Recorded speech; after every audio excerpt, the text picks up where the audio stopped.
Hello, everyone, and welcome back to EdPodia CA discussion. It's great to be back. Today, we're diving into a topic that might sound a bit formal, but it has huge implications for India's security and governance. The Central Armed Police Forces, or General Administration Bill 2026. Exactly, Karan. This isn't just about shuffling papers or changing rules, it's about the very structure of the forces that protect our borders and maintain internal peace. It affects hundreds of thousands of personnel. So, to start, what exactly is this bill trying to achieve? At its core, the bill aims to create a single unified legal framework for the five major Central Armed Police Forces: the CRPF, BSF, CISF, ITBP, and SSB.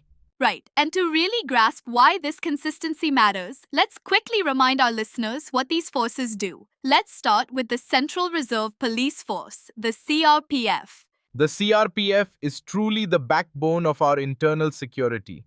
They're on the front lines in anti insurgency operations. They provide crucial support to state police during law and order situations, and you'll see them ensuring safety during elections. They're incredibly versatile. Absolutely. Then you have the Border Security Force, or BSF. They are the guardians of our borders with Pakistan and Bangladesh. It's a relentless 24/7 job in some of the most challenging terrains imaginable, from scorching deserts to dense marshlands. And the Central Industrial Security Force, the CISF, has a very modern, unique role. They protect our country's critical economic and strategic infrastructure. Think about it: airports, metro systems, nuclear power plants, space research facilities. These are the nerve centers of our nation. A role that's become even more critical in the modern world. Then there's the Indo-Tibetan Border Police, or ITBP. These are the Himalayan sentinels guarding the incredibly difficult India-China border. We're talking about operating at altitudes where most people can't even breathe properly. The physical and mental toughness required is just immense. And finally, the Sashastra Seema Bal, or SSB. They manage our open borders with Nepal and Bhutan. It's less about conflict and more about vigilance, preventing cross-border crime and fostering good relations with the local populations there. It is. That inconsistency is a long-standing issue.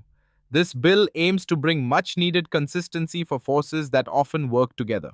Yes, the main goal is to create a single umbrella for their administration.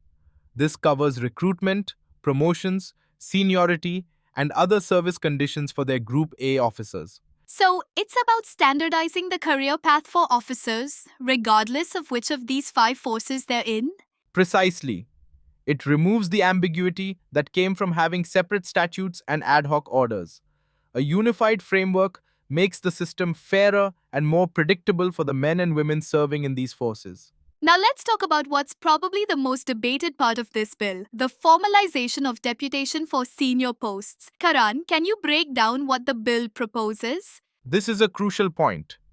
The bill specifies that a significant percentage of top positions, like Inspector General, Additional Director General, and Director General, will be filled by officers on deputation, mainly from the Indian Police Service, or IPS. From the government's perspective, the logic is to foster better synergy. An IPS officer brings ground level state experience to a central force, creating a more integrated national security leadership, especially in a crisis. But that raises valid questions about career progression and morale for officers within the Central Armed Police Forces themselves.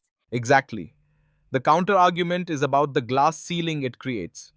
A dedicated officer who has spent decades in a force might see their path to top leadership blocked, which is disheartening. Right. Proponents of a dedicated CAPF cadre argue that an insider who understands the unique culture and has lived the life of their Jawans would be a more effective leader.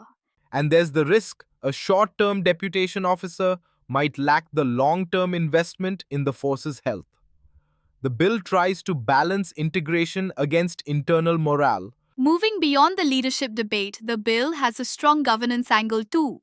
You mentioned creating a more stable legal framework. How does that translate into day-to-day efficiency? A unified legal framework simplifies administrative processes like pensions and transfers.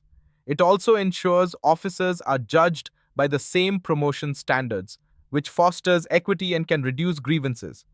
That's a great point. It's about making the system not just efficient but also fairer for the personnel. But it's also important to stress that this bill isn't trying to merge the forces themselves, right? Yes, that's a critical distinction. The bill standardizes the administrative side but allows each force to maintain its unique operational identity, recognizing their specialized training and roles. So, zooming out, what is the wider significance of this bill?